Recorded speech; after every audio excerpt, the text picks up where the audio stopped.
கிட்டத்தட்ட ஒரு 5,00,000லேருந்து 10,00,000 வரைக்கும் ஒரு காலத்தில எங்களுடைய ஆட்கள் வந்து யுகேக்கோ, இல்லாட்டி செங்கன் விசால வந்து யூரோப் கண்ட்ரீஸுக்கோ போடுறதுக்கு ஏஜென்சிட்ட குடுத்து நெறைய பேர் ஏமாந்த ஆட்கள் இருக்கினோம்.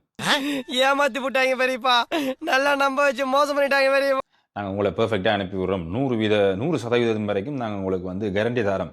இங்க அனுப்புறோம்ன்ட்டு காச வாங்கிட்டு, விசால பிரச்சனை நடந்துட்டு, நாங்க விசா ப்ராசஸிங் ஃபீ தான் 5,00,000 ஸோ எங்களால அத திருப்பி ரீஃபண்ட் பண்ணல. அது சாரி. அப்படிலாம் நெறைய சொல்லியிருப்பாங்க. அந்த காலத்தில எங்கள்ட ஆட்களுக்கு வந்து விஷயம் தெரியாது. என்னடா அப்ப இருந்த சமூகம் வந்து அவ்வளத்துக்கு விஷயங்கள தெரிஞ்சு கொள்ற நிலைமையில இருக்கையில. அதுல நெறைய பேர வந்து ஏமாத்தினவங்க. ஆனா இப்ப ஏமாத்திடலாது. 5,00,000 10,00,000 வாங்குறேன்னா நெட்ல அடிச்சு பார்ப்பான். ஓகே என்ன விசா ப்ராசஸிங் ஃபீ என்ன ஃபீன்னு அதில அடிச்சு பார்த்தா, அதில வடிவா வரும். அதில தேவையான சாமான் ஒண்ணுமே நீங்க காசு கட்ட வேண்டிய அவ்வளத்துக்கு விசா ப்ராசஸிங் 5 டூ 10 லேக்குக்கு தேவையான ஒரு விஷயம் அங்க நடக்கவே இல்லன்னு உங்களுக்கு ஈஸியா விளங்கிரும். இப்ப இப்ப நிறைய நீங்க TikTokலயும் சரி, YouTubeலயும் ஷார்ட்ஸ்ல, YouTubeல, Instagramலயும் சரி, புதுசு புதுசா நிறைய விசா ப்ராசஸிங் ஏஜென்சி வந்து முளைச்சிருக்கு. விசா ப்ராசஸிங் ஏஜென்சிஸ் வந்து என்ன சொல்லுதுன்னா, நீங்க வாங்க நாங்க உங்கள்ட்ட வந்து ஒரு பைசாவும் விசா ப்ராசஸிங் காசுண்டு வாங்க மாட்டோம்.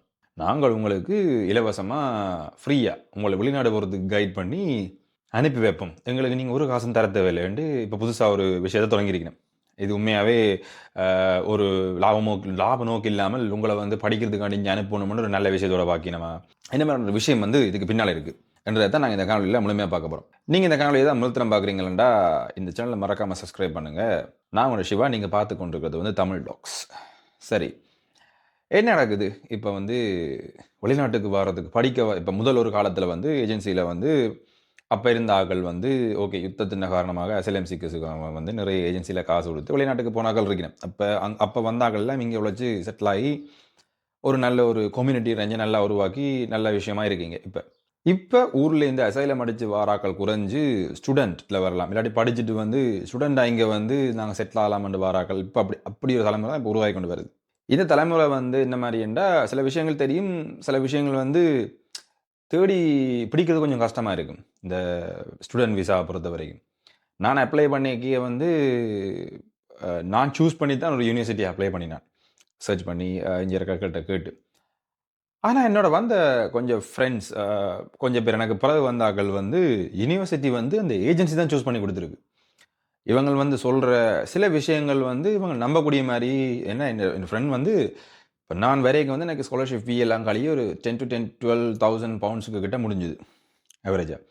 என் ஃப்ரெண்ட் வரைக்கும் வந்து அவனுக்கு 18 to 20K வரைக்கும் பவுண்ட்ஸ் அ மொத்தமா முடிஞ்சிருக்கு. ஏன் இவ்வளவு வித்தியாசம்? என்ன இதுக்கு பின்னால என்ன இருக்கு? உண்மையாவே ஏஜென்சி வந்து நல்ல யுனிவர்சிட்டி உங்களுக்கு சூஸ் பண்ணி தந்து உங்கள அனுப்புதா? அப்படிலாம் ஒண்ணுமே கிடையாது. ஏனென்டா இங்க வந்து கூட பேர் போறதா ELTS வேவியர் பண்றதால நீங்க வாரது. அதான் உண்மை. இப்ப கனடா, ஆஸ்திரேலியா போறோம்னா கட்டாயம் IELTS வேணும். ஆனா யுகேக்கு வந்து IELTS வேவியர் பண்ணிடுவாங்க. நாங்க ஈஸியா இங்க வந்துரலாம். ஒரு மாஸ்டர்ஸ் இருந்தாலோ, இல்லாட்டி உங்களுக்கு ALல வந்து இங்கிலீஷ்ல நீங்க ஃபுல்லா படிச்சிருந்தாலோ, நீங்க ஈஸியா இங்க வந்துரலாம். அது சிக்கல் இல்ல. பிரச்சனை எங்க தொடங்குதுண்டா, நீங்க படிச்சு முடிச்சுட்டு, நீங்க ஒரு டிகிரியோ இல்ல ஏதோ முடிச்சுட்டு நீங்க போறீங்க. வெளிநாட்டுக்கு போகணும்னு போயிருக்க, சில யுனிவர்சிட்டீஸ் இருக்கு. டை அப் பண்ணி வச்சிருக்கு. இன்ஸ்டிடியூஷன். இப்ப ICBT, BCAS அதில் வந்து டை அப்ல இருக்கு. ஃபாரின் யுனிவர்சிட்டீஸோட. இப்ப அங்க படிச்சுட்டு வந்து சேம் யுனிவர்சிட்டி நீங்க ஃபாலோ பண்ண வரைக்கும் உங்களுக்கு ஸ்காலர்ஷிப்கள் கிடைக்கும். ஆனா சில ஆட்களுக்கு வந்து இங்க படிக்க வரணுமென்று வாராக்களுக்கு வந்து இந்த சில விஷயங்கள் தெரியல. ஏதோ ஒரு யுனிவர்சிட்டி அப்ளை பண்ணி கிடைச்சா காணுமென்று யோசிச்சு வாராக்கள்லாம் கூட.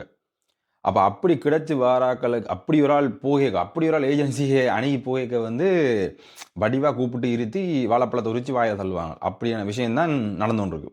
அங்க நீங்க போவீங்கள். போயேக்க நாங்க உங்களுக்கு 4, 5 நல்ல யுனிவர்சிட்டி சூஸ் பண்ணி வச்சுக்கிறோம்ன்ட்டு எங்கேயோ காட்டுக்கு கிடக்கிற யுனிவர்சிட்டிய காட்டுவாங்க. அது உங்களுக்கு தெரியாது. இங்க வரும் வரைக்கும் அதெல்லாம் விஷயம் வந்து உங்களுக்கு தெரியாது.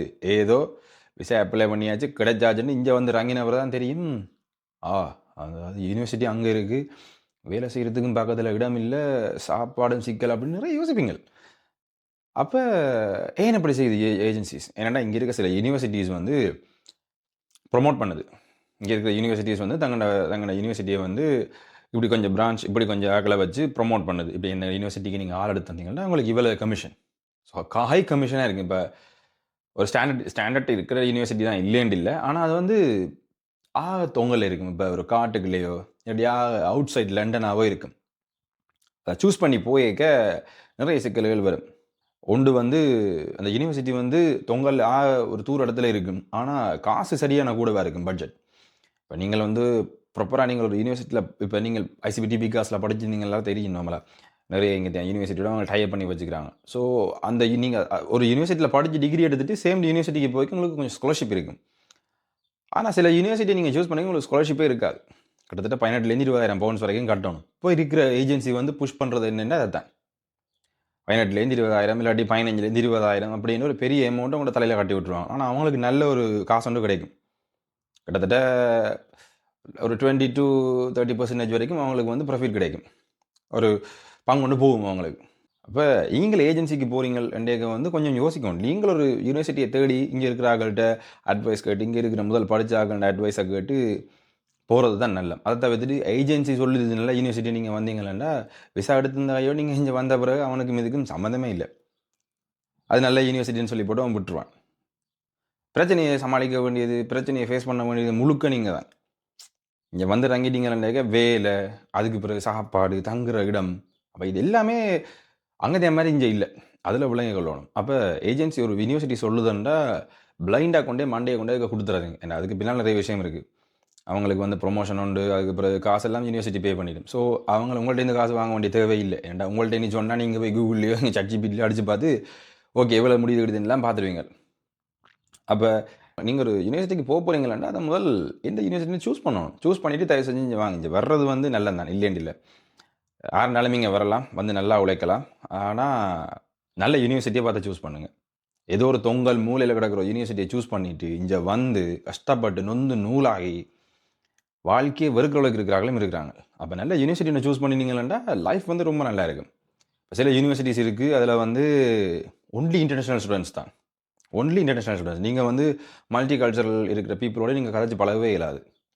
ஒரு சில யூனிவர்சிட்டிஸ் இருக்குது, ஆஃப்ரிக்கன் ஏஷியனை மட்டும்தான் வச்சுருப்பாங்க. ஒரு நாட்டுக்காரர் ஒருத்தரையும் வச்சிருக்க மாட்டாங்க. அப்படி யூனிவர்சிட்டிஸும் இருக்குது.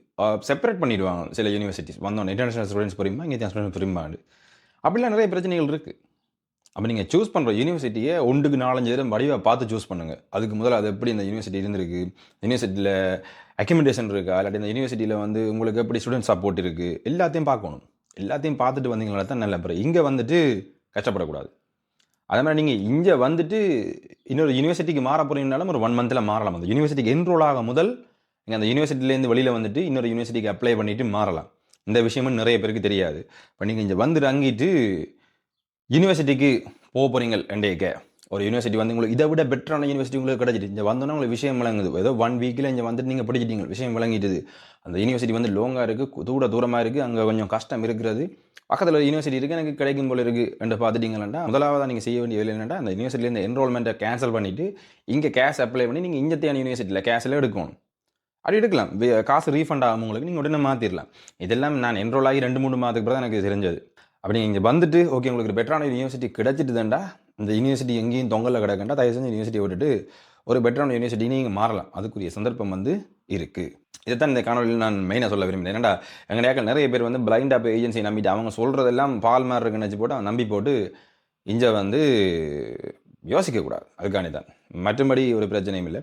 இங்கே வந்து இவனுக்குண்ட கதையை நம்பிட்டு இங்கே வந்து ஒருத்தன் வந்து கஷ்டப்படக்கூடாது. இப்போ எனக்கு அப்படி நடக்கல, ஆனால் என் ஃப்ரெண்ட்ஸுக்கு அப்படி நடக்க. ஏன்னா சொல்கிறதுக்கு ஆக்கள் இல்லை. இப்போ கொஞ்சம் பேர் போட்டுட்டு வராங்க வீடியோ அப்படின்ட்டு. அப்போ இதில் என்னுடைய ஒரு பங்களிப்பும் இருக்கும்னு வச்சு தான் நான் இந்த ஒரு காணொலியை பதிவேற்றம் பண்ணினேன். இன்னொரு காணொலியில் நான் உங்களை சந்திக்கிறேன். நன்றி, வணக்கம்.